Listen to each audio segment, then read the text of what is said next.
At my mother-in-law's birthday dinner in Rome, my seat was missing. My husband chuckled, "Oops, guess we miscounted." As the family laughed, I calmly said, "Seems I'm not family," and walked out. 30 minutes later, they discovered I'd cancelled the entire event.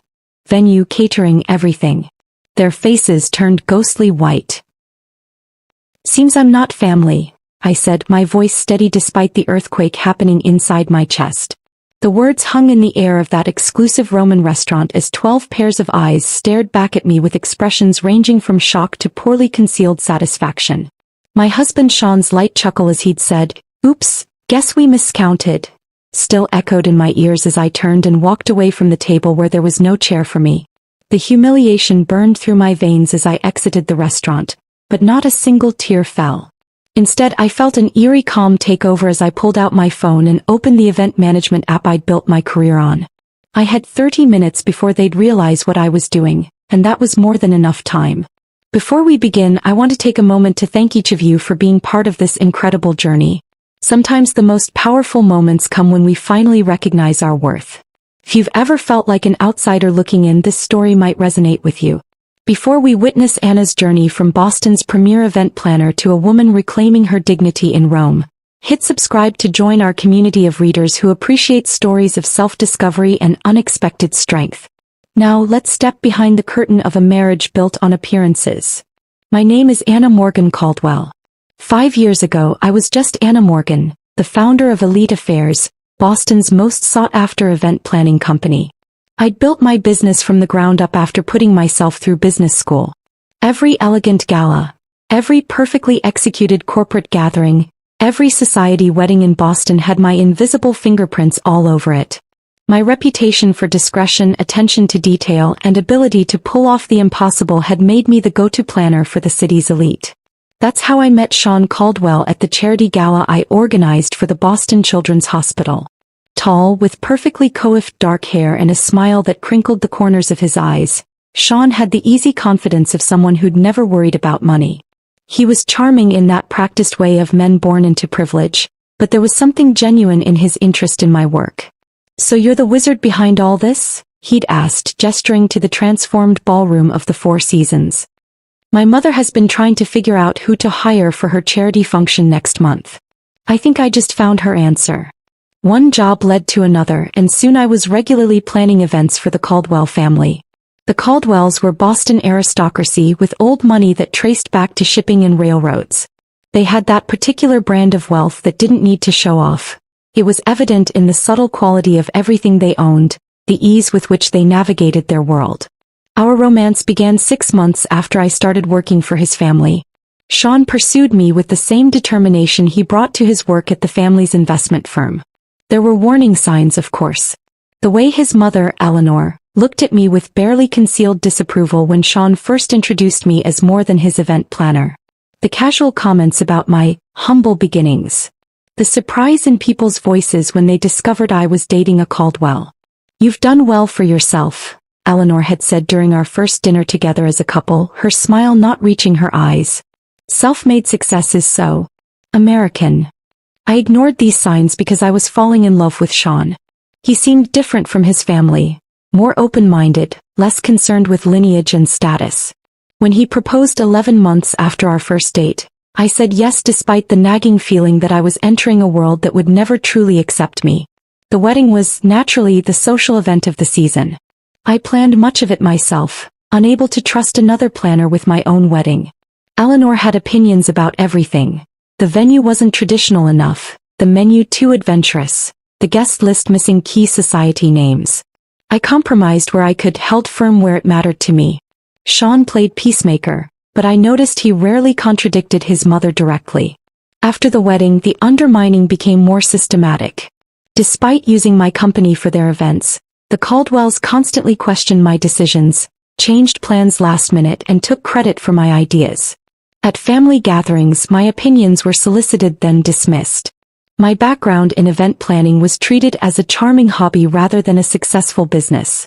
"Anna has such a good eye for these things," Eleanor would say to her friends, patting my hand condescendingly. "It's almost like having a personal party planner in the family." Sean never defended me. He'd shrug and tell me later that's just how his mother was, that I shouldn't take it personally. But it was personal, and it got worse as the years passed. The opportunity to plan Eleanor's 70th birthday in Rome should have been my crowning achievement. A week-long celebration in the Eternal City, culminating in a dinner at a Michelin-starred restaurant overlooking the Colosseum. I threw myself into creating the perfect event, leveraging every contact I had in the industry. It was during this planning that I discovered the first cracks in the Caldwell facade. The deposits for venues were delayed. Vendors called asking about payments. When I mentioned it to Sean, he brushed it off, saying the family accountant was just being cautious with international transfers. But I saw the statements accidentally left open on his laptop. Investments gone bad, properties mortgaged to the hilt, lines of credit maxed out. The Caldwell fortune was dwindling fast. Still, I kept planning, using my own company's credit line to secure deposits when needed. I told myself it was temporary, that Sean would explain everything once the birthday celebration was behind us. Then came the morning of our flight to Rome. Sean was in the shower when his phone pinged with a message. I never checked his phone, I'd always respected his privacy. But something made me look that morning. The message preview from V was clear on his screen. Can't wait to see you in Rome. Have you told her yet? My fingers moved without conscious thought, opening the message thread with Vanessa Hughes, Sean's college girlfriend. The woman his parents had always adored. The woman they had expected him to marry before he met me. The messages went back months. Plans made. A future discussed. And yes, a baby, their baby, due in 4 months. I took screenshots, forwarded them to myself, then deleted the evidence from his phone. I packed my bags, plastered on a smile, and boarded the flight to Rome with my husband and his family. Now, standing outside that restaurant in Rome, I made my choice. I wouldn't confront Sean before the dinner. I would let events unfold. And when they did, I would be ready.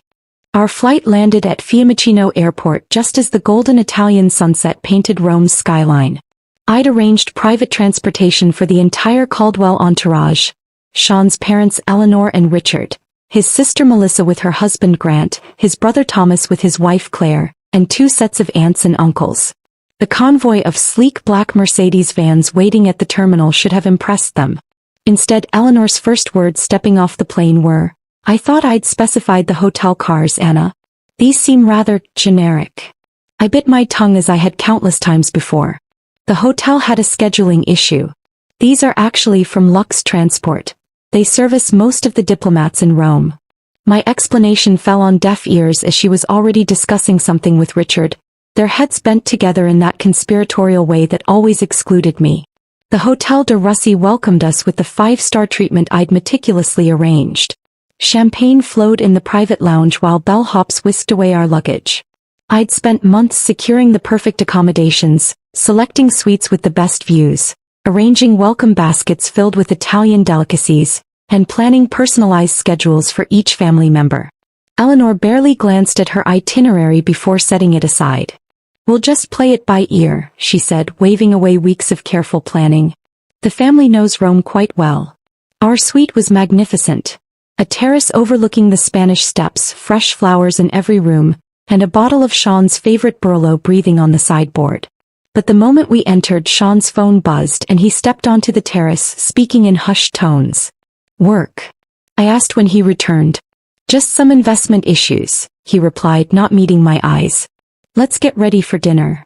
The welcome dinner I'd planned at a charming trattoria in Trastevere became the first clear sign of my exclusion. Somehow, the seating arrangement shifted just before we arrived, and I found myself at the far end of the table, separated from Sean by his cousin and aunt. Throughout the meal, inside jokes flew across the table, stories of previous family trips to Italy from which I'd been absent. When I attempted to join the conversation about the week's planned activities, Melissa interrupted. "Oh, Anna, we've actually decided to do some family shopping tomorrow instead of the Vatican tour." "Family shopping?" I asked. "You know," Eleanor interjected smoothly, "just some tradition we have. You'd be bored, dear. Why don't you use the time to check on the birthday arrangements? That's your expertise after all." The pattern continued throughout the next few days. I'd wake to find Sean already gone, a hastily scribbled note about meeting his father for breakfast. The family would disappear for hours on impromptu excursions, that somehow everyone knew about except me. Whispered conversations in corners of the hotel lobby abruptly stopped when I approached. Dinner reservations mysteriously changed to accommodate old friends, who happened to be in Rome. Friends who looked at me with barely disguised curiosity, as if assessing how I was handling what was coming. On the third morning, opportunity presented itself when Sean rushed to meet his brother, leaving his briefcase unlocked. The documents inside confirmed my worst fears. Draft separation papers prepared by the Caldwell family attorney, dated 2 months earlier. A proposed settlement offering a pittance compared to what I was entitled to, and most damning, a script, an actual script outlining how Sean would announce our impending divorce at his mother's birthday dinner, presenting it as a mutual decision reached amicably. My hands trembled as I photographed each page with my phone. There it was in black and white, the perfect stage-managed exit of the unsuitable wife, timed for maximum public impact yet minimum social embarrassment for the Caldwells. Eleanor's birthday wasn't just a celebration. It was to be my funeral as a Caldwell. Instead of confronting Sean, I channeled my anger into methodical documentation. Each day I made excuses to return to our suite alone, searching for more evidence. I found bank statements showing massive withdrawals to offshore accounts. Email printouts discussing the liquidation of assets before the situation becomes public. A handwritten note from Eleanor to Sean. Once this unpleasantness with Anna is behind us, Vanessa will be welcomed back properly. My professional mask remained firmly in place as I continued overseeing the birthday preparations. I confirmed floral arrangements, met with the restaurant manager, approved the custom menu cards, all while collecting digital breadcrumbs of the Caldwell's financial house of cards. When anyone asked why I seemed distracted, I blamed last-minute event details. In reality, I was building my arsenal. The morning of Eleanor's birthday dawned bright and clear.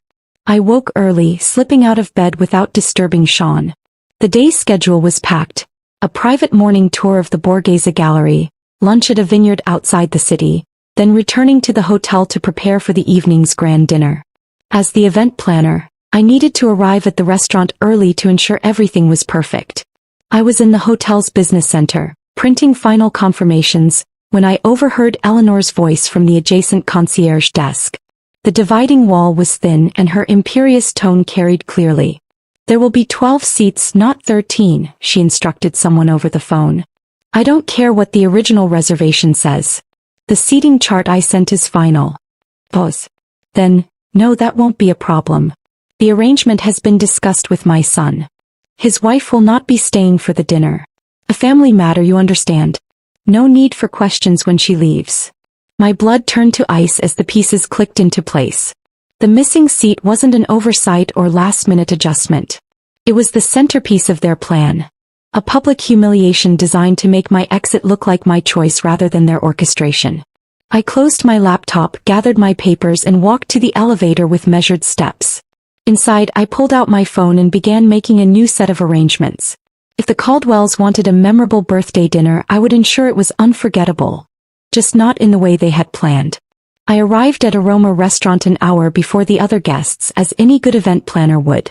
The rooftop venue offered a breathtaking panoramic view of the Colosseum, bathed in the amber glow of sunset. I personally inspected every detail, from the hand-calligraphed place cards to the arrangement of Eleanor's favorite white peonies and roses. The champagne was chilling, the 7-course tasting menu confirmed, and the 3-tiered birthday cake was a masterpiece of Italian craftsmanship. "Is everything to your satisfaction, Signora Caldwell?" asked Marco, the maitre d'. "Perfect," I replied, knowing it would be the last event I would plan for the Caldwells. Despite everything, my professional pride demanded nothing less than excellence. I returned to the hotel to change into the midnight blue Valentino gown I'd purchased specifically for tonight. As I applied my makeup with steady hands, I studied my reflection. 5 years of trying to fit into a world that was determined to reject me had taken its toll, but not in the way the Caldwells might have hoped. Instead of breaking me, they had hardened my resolve. The Caldwell family had arranged to meet in the hotel lobby before departing together for the restaurant. I arrived precisely on time to find them all waiting, Eleanor resplendent in vintage Chanel, her diamond necklace catching the light. Sean's eyes widened slightly when he saw me, perhaps remembering what had attracted him to me in the first place.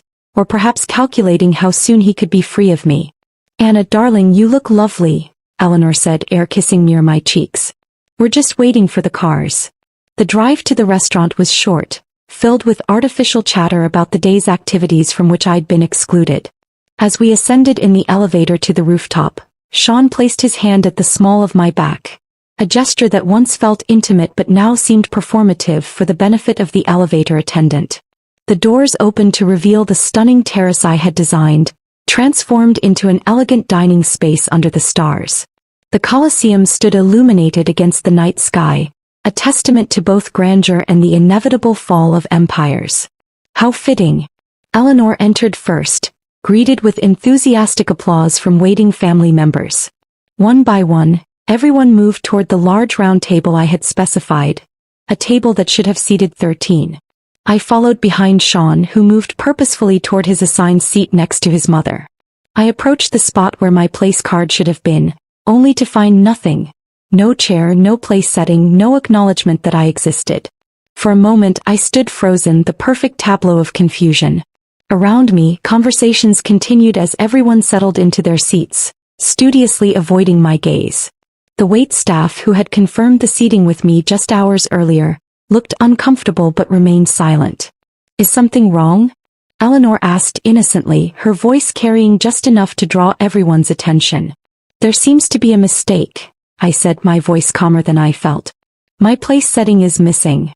The meticulously choreographed scene unfolded exactly as they had planned. Furrowed brows. Exchanged glances.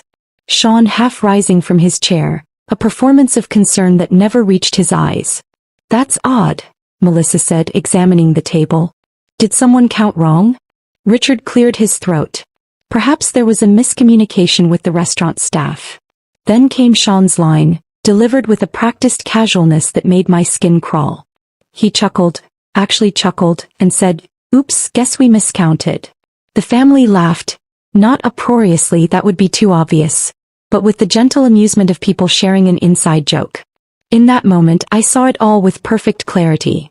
The calculated humiliation, the public setting chosen to prevent a scene, the groundwork for stories they would tell later about poor Anna, who couldn't handle the pressure of Caldwell family life.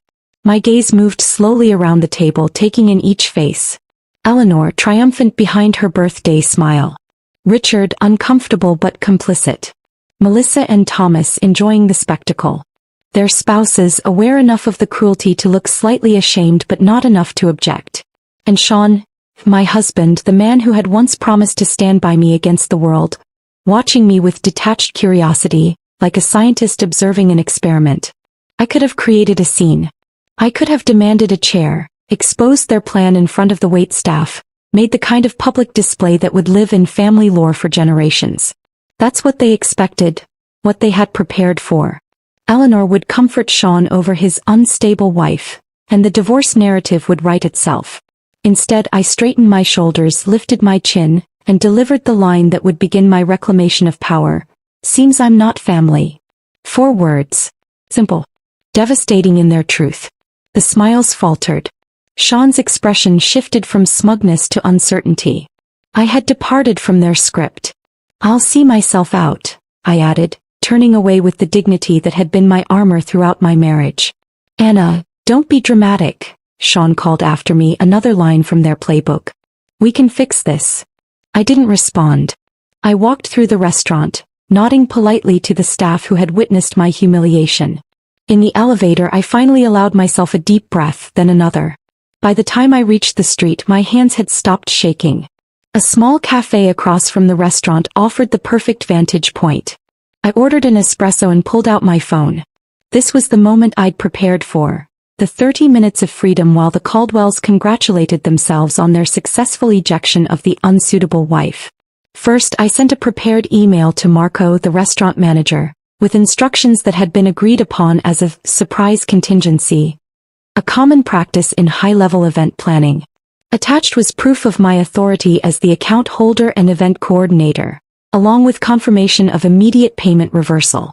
Next came the calls, to the vineyard scheduled for tomorrow's lunch, the private Vatican guide for the following day, the yacht captain for the Amalfi Coast excursion, the villa in Tuscany for the final weekend. One by one, I canceled everything, transferring the deposits I'd made with my own company's credit line back to my business account. With each cancellation, I felt lighter. The emails from Sean began arriving. First annoyed, then confused, then increasingly desperate as my tactics became clear. I ignored them all. 28 minutes after I had walked out of the restaurant, I finished my espresso and paid the bill. It was time for the final act. I stood, smoothed my Valentino gown, and walked back across the street to witness the moment when Eleanor Caldwell's perfect birthday celebration crumbled around her. I entered Aroma Restaurant through the service entrance, a route I had familiarized myself with during my earlier inspection. Marco, the restaurant manager, met me with a concerned expression. "Signora Caldwell, are you certain about this? It is most unusual." "I'm absolutely certain, Marco, and I appreciate your discretion." I handed him a sealed envelope. "This contains proof of the payment reversals and the cancellation of my company's guarantee for tonight's expenses. As we discussed, the Caldwells will need to provide a new method of payment to continue their dinner." Marco nodded solemnly. In the events world, relationships were everything. I had worked with Marco on 3 previous occasions for other Boston clients visiting Rome. He owed me favors, and while he might find my request peculiar, professional courtesy dictated he comply. "When should I inform them?" he asked.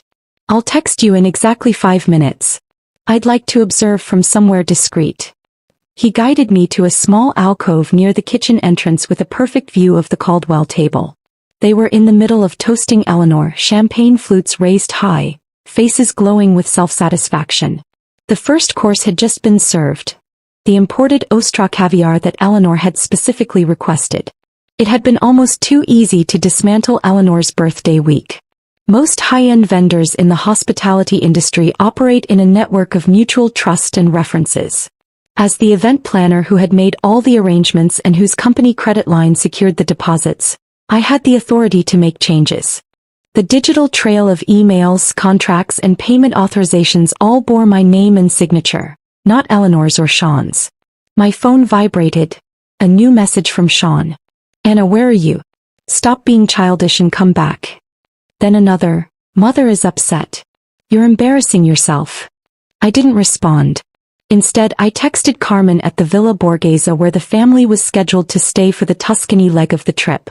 Carmen confirmed the cancellation and wished me well, adding that my substantial tip to her staff would be refunded separately to my business account. My phone vibrated again with messages from Sean, now arriving in rapid succession. "The hotel just called. They said our reservation for tomorrow night is cancelled. What are you doing? Anna, this is ridiculous. Call me immediately. This is not funny. Fix this now." I texted Marco, "You may proceed." From my hidden vantage point, I watched as Marco approached the table with 2 other staff members. He leaned down to speak quietly to Richard, who was seated at the head of the table opposite Eleanor. The family continued eating, initially paying little attention to the interruption. Richard's expression changed first, from polite interest to confusion, then alarm. He pulled out his wallet, speaking more animatedly to Marco. The manager shook his head apologetically, showing Richard something on a tablet. By now, the entire table had noticed the disruption. Eleanor set down her fork, her regal posture betraying the first hints of tension. Sean was staring at his phone, presumably reading my latest text explaining exactly what I had done. "All deposits have been returned to my company account. All arrangements for the week cancelled. Your family's financial issues are about to become very public. Enjoy your caviar." The scene unfolded like a perfectly choreographed ballet of chaos. Richard stood, his face flushed with anger or embarrassment, perhaps both. Eleanor's hand flew to her diamond necklace, clutching it as if for support. Melissa was frantically whispering to her husband. Thomas pulled out his phone, presumably trying to verify what was happening. And Sean sat frozen, his face drained of color. Unlike the others, he understood the full implications. He knew what I had discovered about their finances. He knew what would happen if his mother's society friends learned that the Caldwells could no longer cover a dinner bill, let alone maintain their lavish lifestyle. My phone rang, Sean calling now, not texting. I declined the call and watched as he stood abruptly from the table, nearly knocking over his chair as he stepped away to try again. This time I answered. Anna, he hissed, his voice a mixture of fury and panic. What the hell do you think you're doing? Seems I'm not family, I repeated calmly. So I'm not responsible for family celebrations. You need to fix this right now. Do you have any idea how humiliating this is for my mother? For all of us. I have exactly the idea, Sean. That was the point. Where are you? His voice changed, desperation creeping in. We need to talk.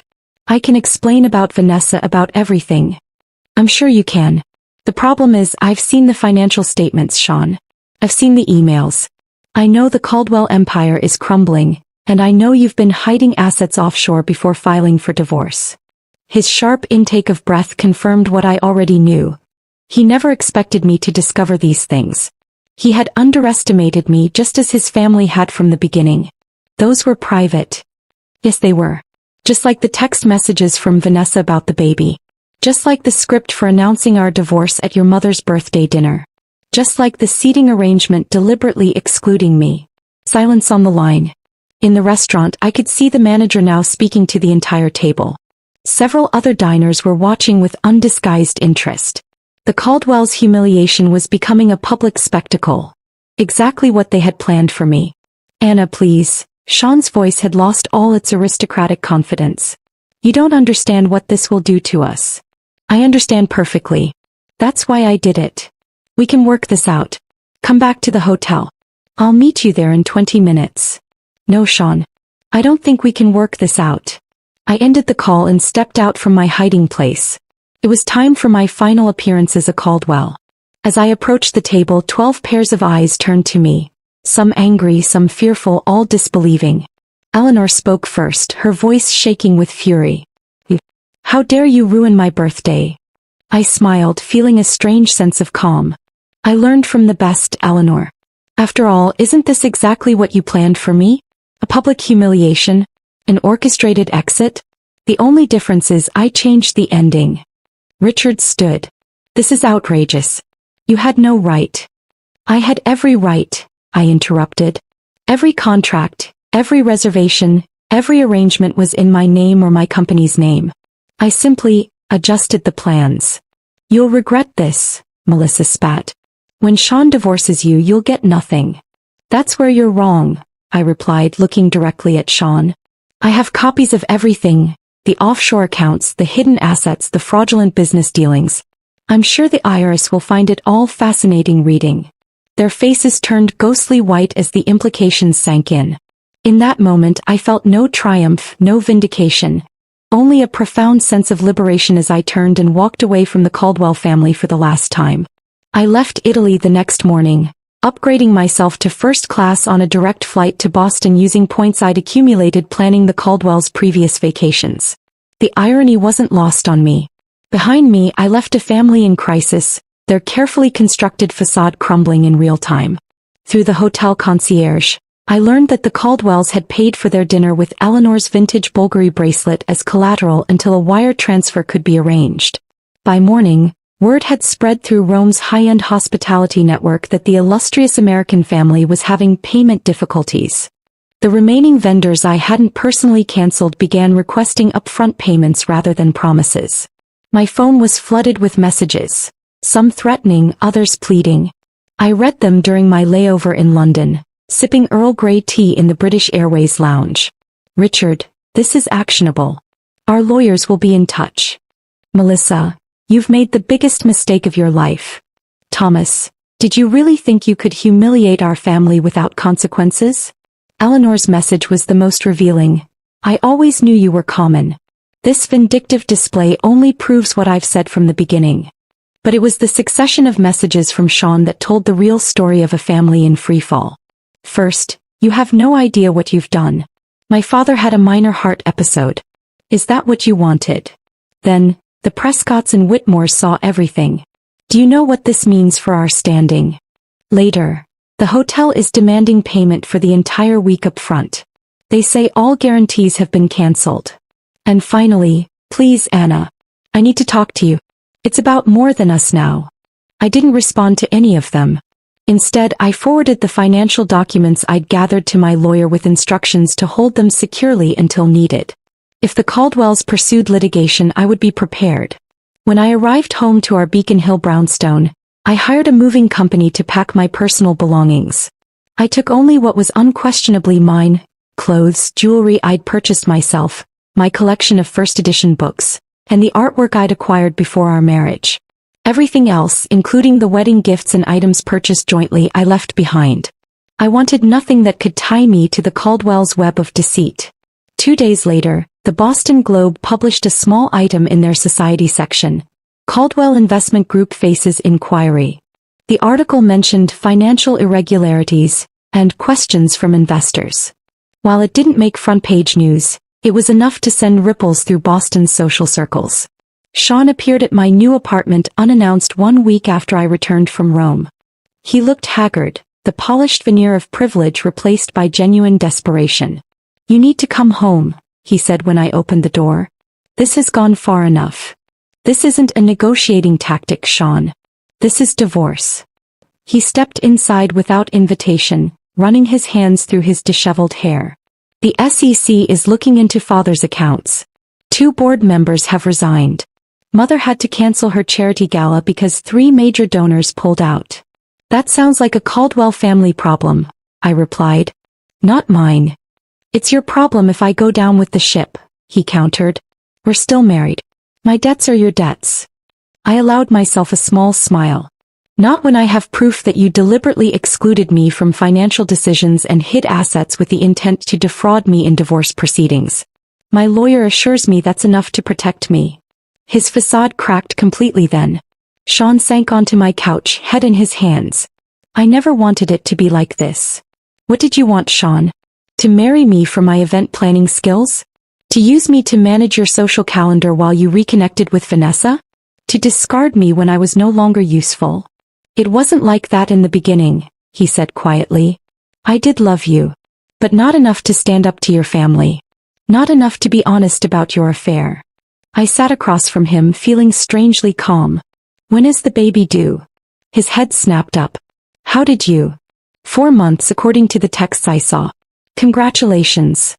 A heavy silence fell between us. Outside, rain began to tap against the windows of my new apartment. Smaller than our brownstone, but mine alone. Paid for with the proceeds from a business I'd built without Caldwell money or connections. "I'll give you whatever you want," Sean finally said. "Just hand over those documents and sign an NDA. Name your price." That was the moment I realized the Caldwells still didn't understand me at all. After 5 years, they still saw me as someone who could be bought, someone motivated by the same material concerns that drove their existence. "I don't want your money, Sean. I want my freedom. I want the truth acknowledged." I stood up, indicating our conversation was ending. "The documents stay with my lawyer unless you try to drag me down with you. The divorce terms are simple. I walk away with what's mine, you with what's yours." "And Vanessa? The baby?" His voice was barely audible. "That's between you and your conscience. I hope you'll be a better husband to her than you were to me." After he left, I stood by the window watching the rain intensify. The scandal unfolded gradually over the following weeks. The Boston Globe ran a more extensive piece on the Caldwell Investment Group's financial irregularities. Longtime clients quietly withdrew their portfolios. Eleanor's position on 3 prestigious charity boards became emeritus rather than active. Vanessa's pregnancy became public knowledge when she was spotted at her obstetrician's office wearing an engagement ring. The timeline made it clear that their relationship had resumed long before our marriage ended. In Boston's high society, infidelity might be tolerated if discreet, but such blatant misconduct violated the unspoken code. My business thrived despite, or perhaps because of, the scandal. Clients who had once looked down on me now appreciated my discretion and integrity. The story that circulated wasn't about a woman scorned but about a professional who refused to be used and discarded. 6 months later, I received an invitation that made me laugh out loud when I opened it. A request to bid on planning Eleanor Caldwell's next charity event. Apparently, desperation had overcome pride. I declined politely, citing a full schedule. The divorce was finalized without drama. The Caldwells, focused on salvaging their reputation and finances, agreed to my terms without argument. Sean and Vanessa married quietly, their daughter born 2 weeks later. I sent no gift. On the 1-year anniversary of that night in Rome, I found myself planning another event in Italy, a celebrity wedding on the Amalfi Coast. As I stood on a terrace overlooking the Mediterranean, phone in hand and vendors at my command, I realized something unexpected. I was happy. Not despite the collapse of my marriage but because of it. The Caldwells had tried to make me feel small, to reduce me to an accessory in their grand narrative. Instead they had inadvertently freed me to reclaim my story. In losing what I thought I wanted, I had found what I actually needed. Not acceptance from a family determined to reject me, but the courage to reject a life built on appearances. I raised my glass to the setting sun, toasting the missing chair that had shown me exactly where I belonged.